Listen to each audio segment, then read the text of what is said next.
बातमी आहे निवृत्तीनगर धालेवाडी शिरोली येथून। आज दिनांक 3 नोव्हेंबर रोजी श्री विघ्नहर सहकारी साखर कारखान्याचा 40व्या गळीत हंगामाचा शुभारंभ शिरूर लोकसभा मतदारसंघाचे खासदार डॉ. अमोल कोल्हे व उपस्थित मान्यवर व्यक्तींच्या शुभ हस्ते संपन्न झाला। प्रथम मान्यवर व्यक्तींच्या शुभ हस्ते गणेश पूजन झाल्यानंतर मंत्रोपचाराने मंगलमय वातावरणात मान्यवर व्यक्तींच्या शुभ हस्ते गव्हाणीत मुळीदानाचा कार्यक्रम पार पडला। कार्यक्रमाची सुरुवात चेअरमन सत्यशील शेरकर यांच्या प्रस्तावनेने झाली। यावेळी सत्यशील दादा यांनी कारखान्यापुढील येणाऱ्या अडीअडचणी, समस्या, सोशल मीडियामार्फत शेतकऱ्यांमध्ये निर्माण होणाऱ्या गैरसमज, संभ्रम व शेतकऱ्यांना दिला जाणारा हमीभाव यावर आपले मत स्पष्टपणे प्रकट केले।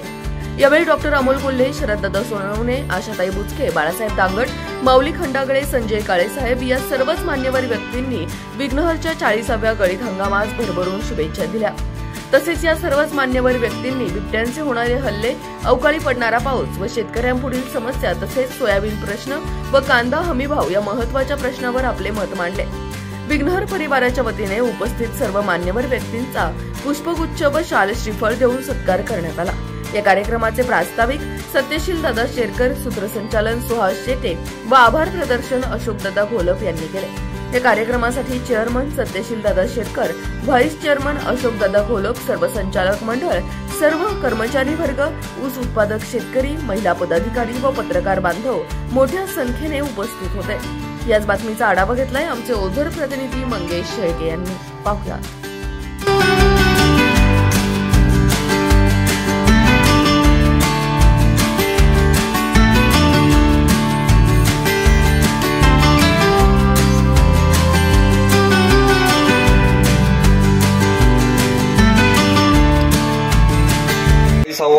गळीत हंगामाचा शुभारंभ ज्यांच्या हाते या ठिकाणी संपन्न झाला ते आपल्या शिरूर लोकसभा मतदारसंघाचे खासदार डॉ. अमोल कोल्हे, आपल्या जुन्नर तालुक्याचे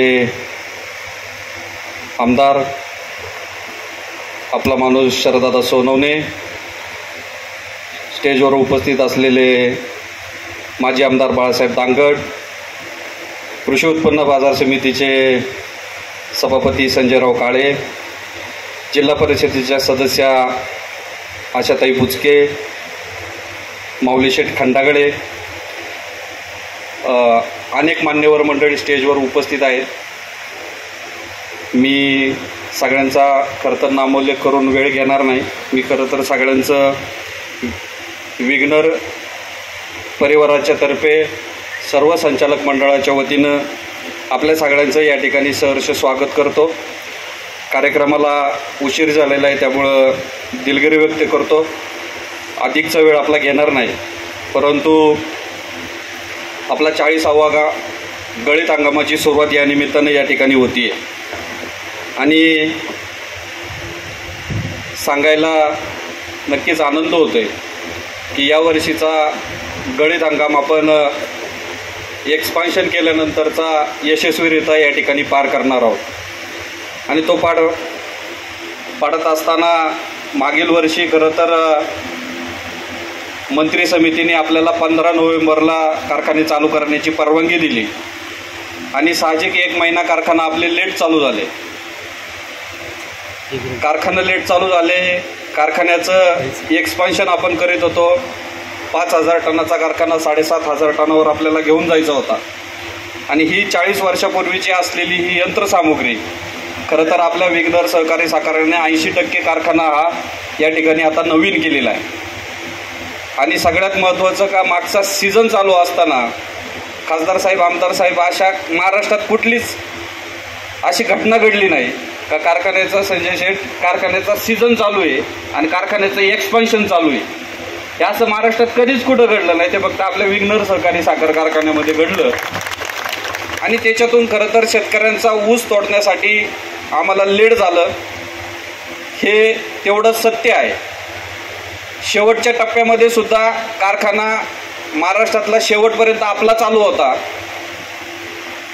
कारण बऱ्याचशा ट्रायल आम्हाला त्या सीझनमध्ये त्या ठिकाणी घ्यायच्या होत्या की ह्या सीझनला त्याच्या कुठल्याही प्रकारची अडचण या निमित्तानं आपल्याला झाली नाही पाहिजे। म्हणून खरं तर शेवटपर्यंत जे नवीन काम केलं, नवीन अडचणी, रोज उठलं का नवीन अडचणी, आणि ह्या वेळेला सुद्धा लवकर चालू करायचं तर निसर्गाने पावसाने आपल्याला फार मोठा त्रास दिला. आज पण सीझन चालू करत असताना रोडच्या कडेचे जेवढे ऊस काढता येतील तेवढे ऊस काढायचा प्रयत्न करतोय. लेबर लोक आपले पावसामध्ये त्या ठिकाणी कोफे टाकून आहेत, काही लेबर रोडमध्ये आहे, काही लोक तिकडं पाऊस चालला म्हणून निघत आहेत. हार्वेस्टरवाल्यांची यंत्रणा सगळी रेडी आहे. आजही 5-6 हजार ऊसाचं हार्वेस्टिंग होईल एवढी यंत्रणा आपल्या कारखान्यावरती सज्ज आहे. आणि नक्कीच एक 2-3 दिवसामध्ये आपण 8,000च्या प्लस आपल्या कारखान्याचं क्रशिंग या ठिकाणी चालू करणार आहोत. शेतकऱ्यांचा ऊस कुठल्याही परिस्थितीमध्ये वेळेवर तोडण्याचं काम विघ्नर कारखान्याच्या माध्यमातून या ठिकाणी केलं जाईल. कुठल्याही प्रकारचा बाजारभाव कमी दिला जाणार नाही. शेतकरी संघटनेचे सगळे अंबादास शेठ, तुम्ही सगळे नेते या ठिकाणी उपस्थित आहात. मागच्या वेळेला सुद्धा चांगला बाजारभाव दिला, ह्या वेळेला सुद्धा चांगला बाजारभाव आपण या ठिकाणी देणार आहोत. वेळेवर ऊस तोडणार आहोत, चांगला ऊस आणणार आहोत, चांगलं क्रशिंग करणार आहोत, चांगली रिकव्हरी मिळणार आहे. आणि बरेच कारखान्यावरती वेगवेगळ्या पद्धतीने सोशल मीडियावरती बातम्या त्या ठिकाणी दिल्या जातात आणि त्या आपल्या इकडं व्हायरल केल्या जातात. ज्याचा आपल्या कारखान्याशी त्याचा काहीही संबंध नसतो. उगाचच आपल्या शेतकऱ्यांना भाडवायचं काम या निमित्तानं केलं जातं. 4500 रुपयाचा बाजारभाव या सीझनला पहिल्या हप्त्यामध्ये द्यावा ही मागणी काही ठिकाणचे शेतकरी त्या ठिकाणी करतायत, पोस्ट करतात आणि व्हायरल करतात. 4500 रुपयाचा बाजारभाव आणायचा कुठून? 3100 रुपयाला साखर विकली जाते आणि 3255 रुपयाचा विघ्नर कारखाने बाजारभाव दिलाय. साखर 3100 रुपयाला आणि विकली जाती 3255 रुपयाला आपण बाजारभाव दिलाय. कोजन आहे, कोजनची जर परिस्थिती पाहिली, खरं तर खासदार साहेब, आमदार साहेब, आम्ही अजितदादांकडे गेलतो. ताई, आता आमचा काही संजय शेठ राजकीय काही उद्देश नव्हता. आमचं म्हणणं एकच होतं का शेतकऱ्यांची FRP दरवर्षी वाढवायचं काम करते शासन, केंद्र शासन, महाराष्ट्र शासन, पण साखरेचे बाजारभाव वाढतच नाही. 2017-18ला MSP 31 रुपये केली, ती 31च रुपये. कोजनचे आम्हाला 6.5 रुपये युनिटप्रमाणे पैसे मिळत होते, त्यात 4 रुपये मिळत आहेत. ॲग्रीमेंटसुद्धा लवकर करत नाही. डिस्लरी करतोय, पण डिस्लरीचा इथेनॉल तयार केलं तर त्याला शाश्वत बाजारभाव त्या ठिकाणी मिळत नाही.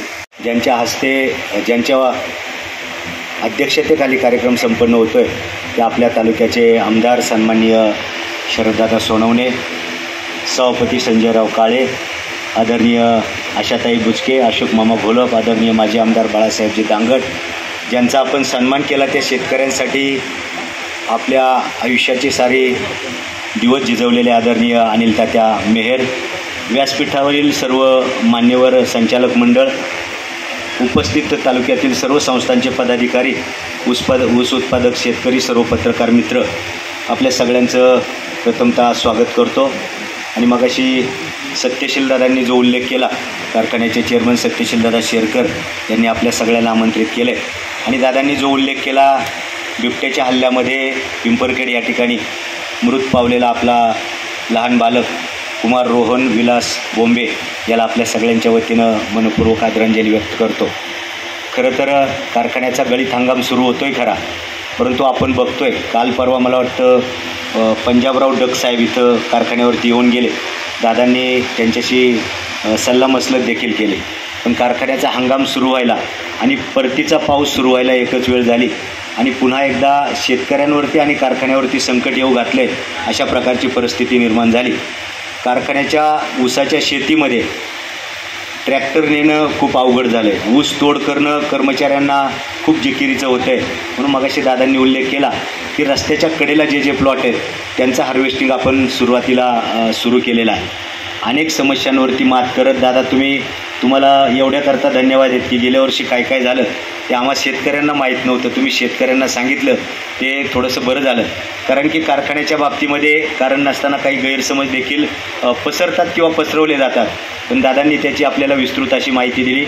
वैकुंठवासी शेठबाबांनी सुरू केलेला हा कारखाना, त्यांच्या बरोबरीने जी काही ज्येष्ठ मंडळी तालुक्यातली जुन्नर आणि आंबेगाव तालुक्यातली होती, त्या मंडळींनी तत्कालीन परिस्थितीत 40 वर्षापूर्वी जो पहिला गळीत हंगाम सुरू केला असेल, शरददादा प्रचंड प्रतिकूल परिस्थितीमध्ये तो सुरू असेल.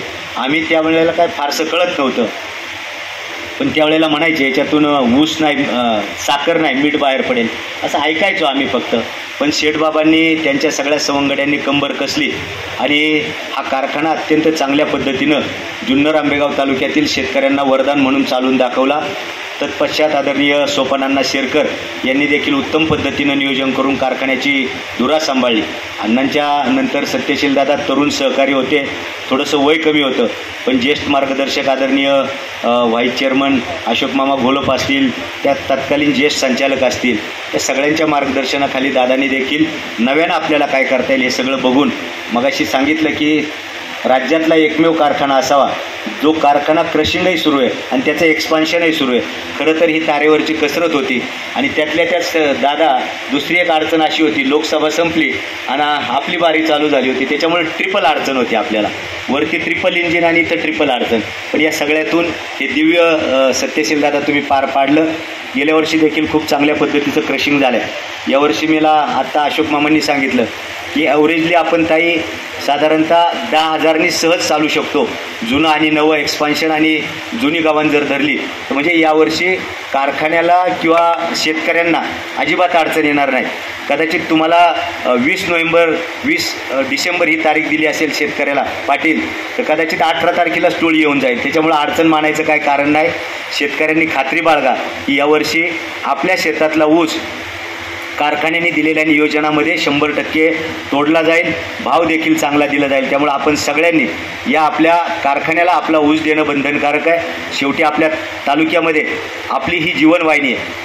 विघ्नर सहकारी साखर कारखाना आणि कृषी उत्पन्न बाजार समिती जुन्नर या 2 जीवनवाहिनी आहेत. त्याच्यामुळं आपण त्याचा कारभार उत्तम पद्धतीनं आणि शेतकऱ्याच्या हिताचा कसा होईल हे आपण पाहणं गरजेचं आहे. आणि त्या बाबतीमध्ये कारखाना खूप चांगल्या पद्धतीनं पुढं चालला आहे. आणि आम्ही देखील संचालक मंडळ जिथं जिथं बाजार समितीमध्ये चुकीचं घडतंय तिथं पुढं जाऊन शेतकऱ्यांना न्याय द्यायचा प्रयत्न बाजार समितीच्या माध्यमातून देखील आम्ही सगळी मंडळी करतोय.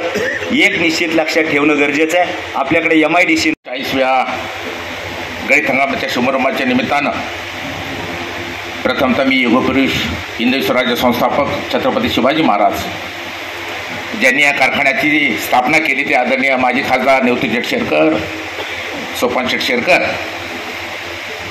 यांना विनम्रपणे अभिवादन करतो. गळीत हंगामाच्या निमित्तानं ज्यांच्या हस्ते गळीत हंगामाचा कार्यक्रम शुभारंभ झाला ते केवळ जुन्नर तालुक्याचं नाही तर शिरूर तालुक्याचं अभिमान, आपला अभिमान, स्वाभिमान आदरणीय संसदरत्न खासदार अमोलजी कोल्हे साहेब, तालुक्याचे आमदार शरददादा सोनवणे, ज्यांच्या विनंतीला मान देऊन आपण सर्व मंडळी आम्ही सगळे मान्यवर आलो, पत्रकार बंधू आले, ते माझे मित्र कारखान्याचे चेअरमन सत्यशीलदादा शेरकर, व्हाईस चेअरमन, सर्व संचालक मंडळ, जिल्हा परिषदेच्या गटनेत्या आशाताई बुचके, माजी आमदार बाळासाहेबजी दांगट, आदरणीय अनिल तात्या मेहर, अशोकजी गोलप, सर्व स्टेजवरचे मान्यवर, शेतकरी बंधू भगिनी, शेतकरी संघटनेचे सर्व अंबादाजी हंडे असतील, आमचे खांडगे असतील, सचिन थोरवे असतील, सर्वच मान्यवर, इलेक्ट्रॉनिक मीडियाचे, प्रिंट मीडियाचे सर्व पत्रकार बंधू भगिनी,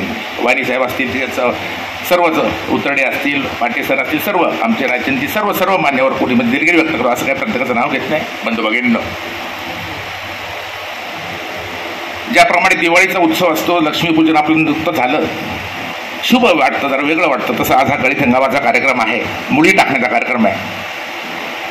आणि आज माझ्या शेतकऱ्यांच्या ऊसाचं क्रशिंग होण्याच्या दृष्टीने आज शुभारंभ आज होत आहे, क्रशिंग सुरू होणार आहे, म्हणून फार शुभ दिन आहे. सत्यशीलदादांनी शॉर्टमध्ये सांगितलं पण महत्त्वाचं सांगितलं.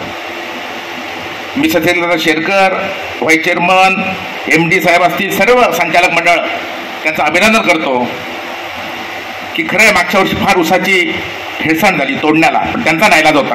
आणि दादांनी सांगितलं कारखाना चालू ठेवून 5,000चा कारखाना असताना 2,500चं त्यांनी एक्सपान्शन केलं, म्हणजे एक नवीन कारखाना उभा केला. 2,500चा कारखाना आहे म्हणजे. आणि आज दादांनी सांगितलं की 8,000 टन क्रशिंग दिवसाला होईल. खरोखर धन्यवाद देतो, अभिमान आहे. आणि आज आपल्या सगळ्या जुन्नर तालुक्यातल्या शेतकरी सभासद ऊस उत्पादकांना धन्यवाद देतो की आपण फार मोठा विश्वास सत्येंद्र शेरकर, अशोक शेठ असतील त्यांच्या संचालक मंडळावर दिला आणि आज ही निवडणूक झाली, ते सत्तेवर आले. एक वेगळे आपली आपुलकी वाटणारा कारखाना आहे. शेतकऱ्यांशी निगडीत चेअरमननी सांगितलं 25,000 टन ऊस आहे. आज आपण पाहिलं पुणे जिल्ह्यात तर झालंच नुकसान माझ्या शेतकऱ्यांचं. आज नोव्हेंबरपर्यंत पाऊस, नोव्हेंबर सुरू झाला तरी पाऊस, परंतु मराठवाड्यात 100 वर्षात जेवढा पाऊस झाला नाही तेवढा पाऊस झाला. एकही पीक नाही, द्राक्षाची बागा सुद्धा उद्ध्वस्त झाल्या. आणि फक्त खऱ्या अर्थानं इथं पुणे जिल्ह्यात म्हणेल मी की बाकी पिकं सोयाबीन गेले, टोमॅटो गेले, भाजीपाला गेला, सगळ्या पिकाचं नुकसान झालं. 10-10 फूट पाणी तिथे मराठवाड्यात भयानक. फक्त ऊसाला थोडंसं जीवदान मिळालं, पडला ऊस ठीक आहे मिळालं. आणि म्हणून खऱ्या अर्थानं शेतकऱ्याला हमी भाव मिळणारं एक काहीतरी थोडासा आधार देणारं जे पीक आहे ते फक्त ऊस आहे. आणि आज चेअरमननी स्वतः सांगितल्यामुळं यांना शेतकरी जे बांधवांना काय हवं असतं की माझा कारखाना तुमचा आपला कारखाना चांगला चालला पाहिजे. आज महाराष्ट्रामध्ये विशेषतः पुणे जिल्ह्यात मला टीका नाही करायची, काही कारखान्याची अवस्था आहे, कारखाने किती दिवस बंद आहे, कर्मचाऱ्यांचे पगार कसे नाही आहेत आणि काय काय चाललं आपल्याला त्याच्यात जायचं नाही, कोणावर टीका करायची नाही. पण मी चेअरमन धन्यवाद देतो, त्यांनी सगळे पेमेंट दिले आणि हमी भाव चांगला देणार हे सांगितलं.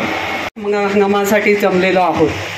40वा हंगाम होत असताना निश्चितपणाने या विभागाचे खासदार अमोलजी या ठिकाणी उपस्थित आहेत आणि त्याचबरोबर या तालुक्याचे आमदार शरदजी देखील या ठिकाणी उपस्थित आहेत. आमदार, खासदार, त्याचप्रमाणे बाजार समितीचे सभापती संजयरावजी सगळेच उपस्थितांमध्ये माझ्या जिल्हा परिषदेचे आजी माजी सर्व सदस्य, डायरेक्टर बॉडीमध्ये आजी माजी असणारे डायरेक्टर बोर्ड सगळं या ठिकाणी शेतकऱ्यांच्या समवेत, शेतकऱ्यांचा कारखाना म्हणतो आपण, आणि त्या शेतकऱ्यांच्या समवेत आज हा होत असणारा गळीत हंगाम शुभ आणि शुभ जावा असं प्रत्येकाच्या तोंडात आहे. आणि आमचा सुहास सारखा जीव काढतोय आणि खरोखरच आपल्या सर्वांची भावना असली पाहिजे. या ठिकाणी आमच्या सर्व ताया या ठिकाणी उपस्थित आहेत. नीलमताई असतील, त्या सुमिता बहिणी म्हणजे आमच्यासाठी आदर आहे. आणि खरोखरच बोरकरताई पण, ज्यांनी माझ्यासोबत काम केलं, सगळ्याच भगिनी. काय होतं की महिला येतात, महिलांना संधी कमी मिळते आणि त्यांच्या मनात देखील भावना असतात. कारण घरात शेती पाहणाऱ्या कोण असेल तर ते आमच्या महिला असतात. आलेल्या कामगारांना बघणं, त्यांचं खाणपान सकाळपासून उठल्यापासून रात्रीपर्यंत घराबरोबर त्या सांभाळत असतात.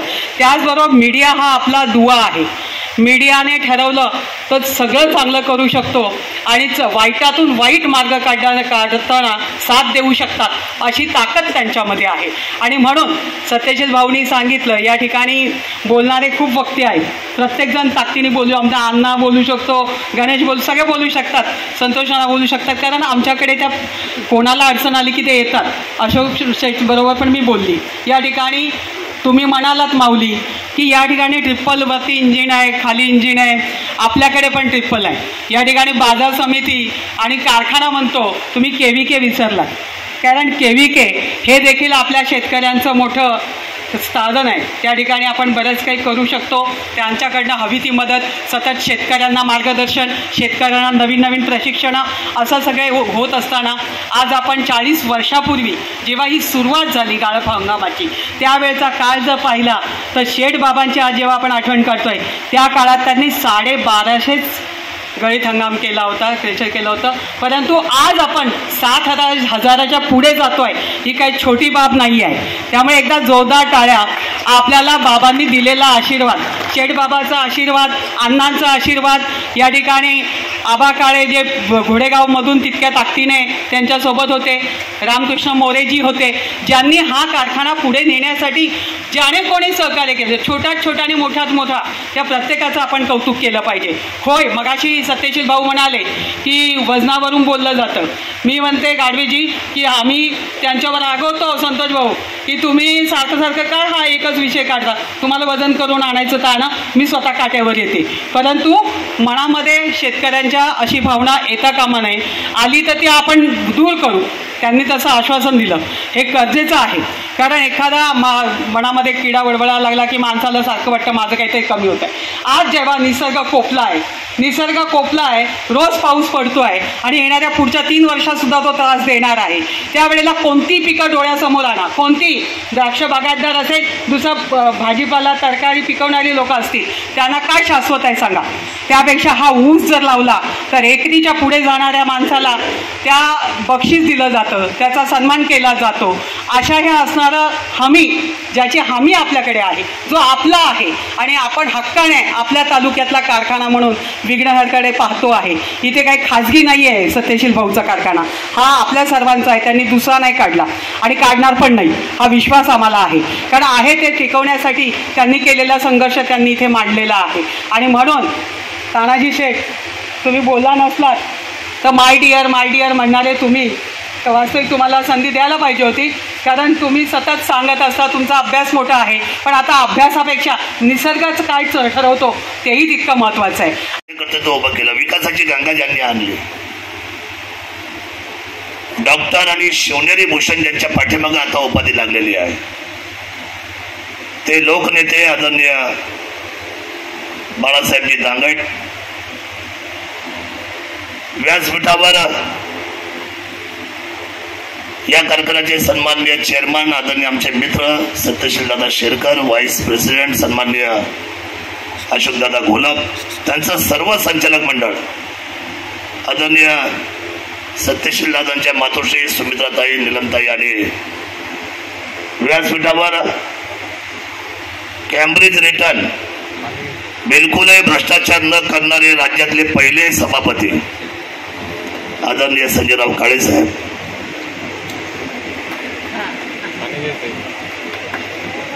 सन्माननीय आमच्या भगिनी आशाताई बुचके,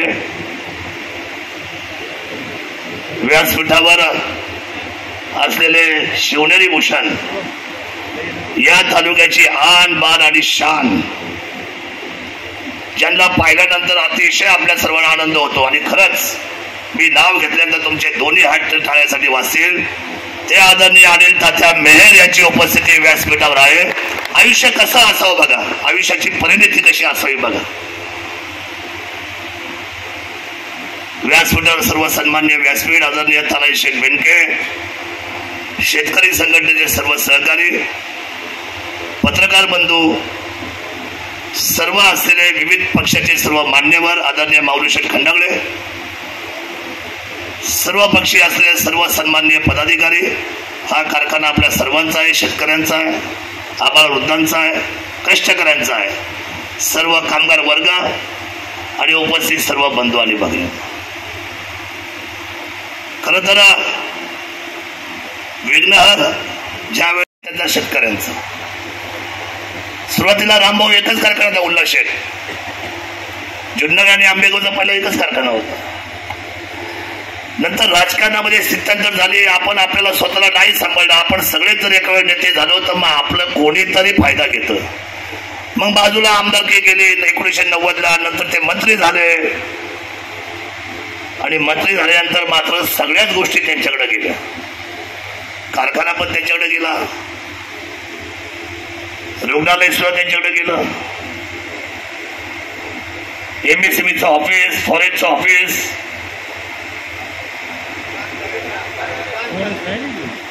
प्रांत कार्यालय. मग साधा अभ्यास करा, आपण किती वर्ष भांडणार. म्हणून दादा मी तुम्हाला म्हटलं होतं तुम्ही कारखाना बघा, नका येऊ इकडं, हे काही सोपं नाही आहे.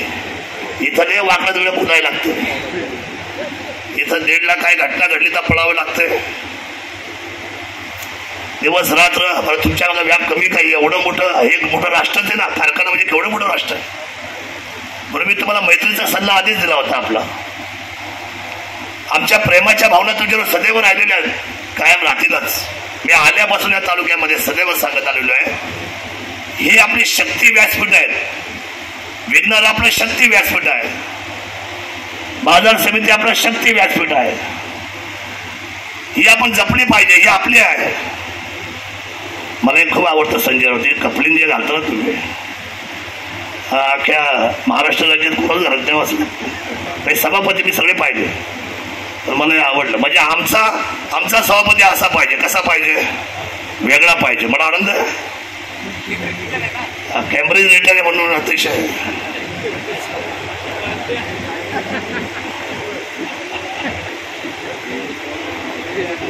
आपण सगळे एकच आहोत, खेळीमेळीत आहोत. कारखाना हा जेव्हा चालू होतोय, अडचणी आहेत आमच्या स्तरावर. मी असेल, आशाताई असतील, आम्ही अजितदादाशी बोलू. त्याप्रमाणे आम्ही आदरणीय देवेंद्रजीशी बोलू, शिंदे साहेबांशी बोलू.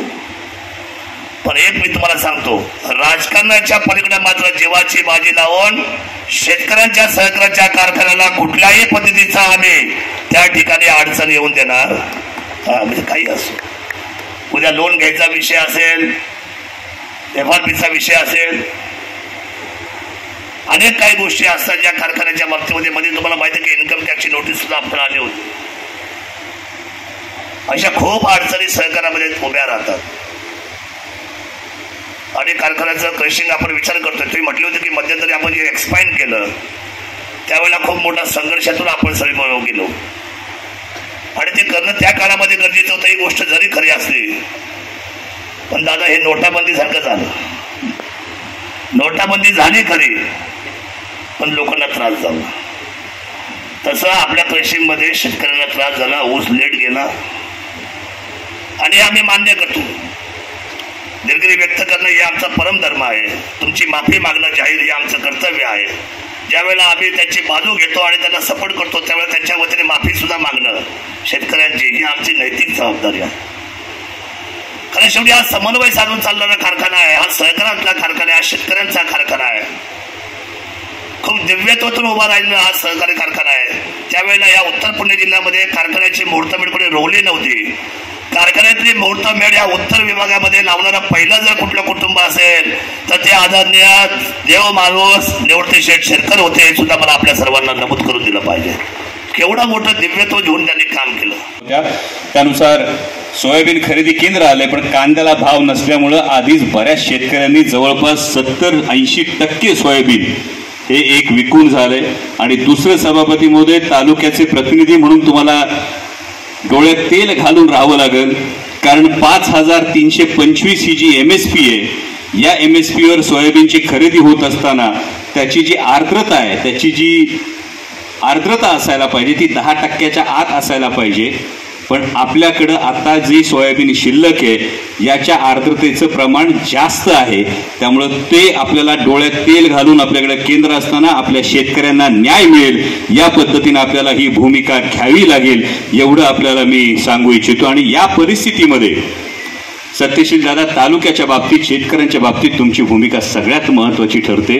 कारण कुठल्याच पिकाला म्हणावा तसा भाव मिळत नाही. यावेळी द्राक्ष बागात आता यावेळी तर छाटणी सोडून दिली, कारण आता गड क्षमता होऊ शकत नाही, गड निर्मिती होऊ शकत नाही. आणि या सगळ्या परिस्थितीमध्ये जे सगळं लक्ष आहे ते ऊसावर येऊन लक्ष केंद्रित झालेलं आहे. आणि त्यामुळे तुमच्याकडून तालुक्याच्या शेतकऱ्याच्या प्रचंड अपेक्षा आहे, आणि मला पूर्ण विश्वास आहे की या सगळ्या अपेक्षा विघ्नर सहकारी साखर कारखाना पूर्ण करेल. सत्यशील दादा, तुम्ही या तुमच्या नेतृत्वामध्ये या अपेक्षा पूर्ण कराल अशी अपेक्षा व्यक्त करतो.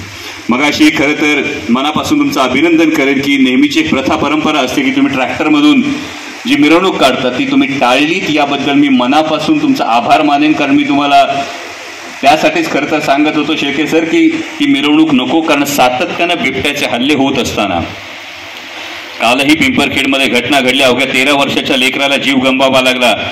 आणि शिरूर तालुक्यामध्ये पिंपरखेड असेल, जांबूत असेल, सलग 3 घटना या 20 दिवसात घडल्या. त्याच्या आधी आपल्या जुन्नर तालुक्यात ही दुर्दैवी घटना घडली. आणि असं असताना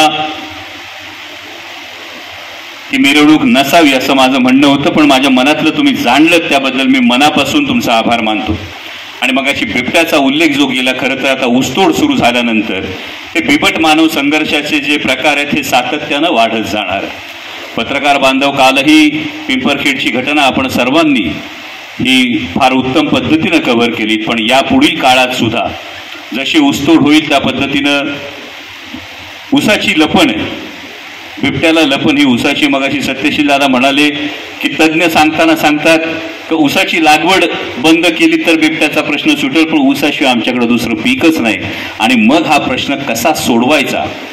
तर आज पिंपरखेडला शार्प शूटरच्या टीम पोहोचलेल्या आहे. ही खरं तर एक फार महत्वाची घटना आहे. त्या म्हणजे या नरभक्षक जे काही बिबटे या परिसरात असतील, पिंपरखेड जांबू त्या परिसरातले नरभक्षक बिबटे जे असतील, यांना जेरबंद करण्याची आणि जेरबंद झाला नाही तर ठार करण्याची परवानगी आपण काल रात्री 11:30 वाजता याची तोंडी परवानगी आपण घेतली आणि त्यानंतर आज सकाळी त्याची लेखी परवानगी आलेली आहे. त्यानुसार 3 शार्प शूटरच्या टीम या पिंपरखेड परिसरात आता पोहोचलेल्या आहेत. कारण याशिवाय आता पर्याय राहिला नाही, आता आमची सहनशक्ती संपलेली आहे. दुसरा जो महत्वाचा पर्याय आहे तो म्हणजे बिबट्याची नसबंदी करण्याचा जो एकूण प्रस्ताव होता, हा आपण केंद्राकडून आधी राज्याकडे मागणी केली, म्हणजे केंद्राकडून विचारणा करायला लावली. तिथून राज्याने जुन्नर वन विभागाने प्रस्ताव बनवला. तो प्रस्ताव आता wild life institute of India यांच्या अंतिम संमतीसाठी आहे. साधारणतः पुढच्या 15 दिवसात ते 1 महिन्यामध्ये बिबट नसबंदीचा हा प्रश्न मार्गी लागेल. त्याचबरोबर तिसरा फार महत्वाचा मुद्दा आपण करतो आहोत आणि त्यामध्ये महत्वाची गोष्ट अशी आहे की या तिसऱ्या बिबट नियंत्रणाच्या गोष्टीमध्ये जास्तीत जास्त बिबटे हे पकडले जावेत.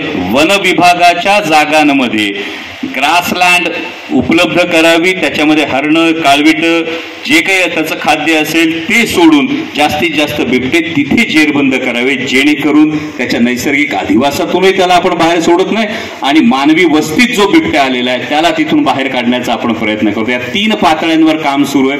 त्याचबरोबर 4थ्या पातळीवर मागे ताईंनी वनमंत्र्यांशी संपर्क केला होता. त्यानंतर जवळपास 75 बिबटे हे वनकाराला पाठवण्याचा गणेश नाईक साहेबांनी ही परवानगी दिलेली आहे. त्याचबरोबर CCFच्या माध्यमातून आपण पश्चिम आफ्रिकेशी बोलतोय. पश्चिम आफ्रिकेमध्ये बिबट संख्या कमी झाल्यामुळं आमच्याकडचे बिबटे तिकडे न्या, हे आपण सातत्यानं सांगतोय. मगाशी ताईंनी दुसरा ऊसतोड कामगारांच्या सुरक्षेसंदर्भात एक मुद्दा उपस्थित केला. या संदर्भामध्ये एक टेस्टिंग एका नवीन प्रॉडक्टचं आपण करतो.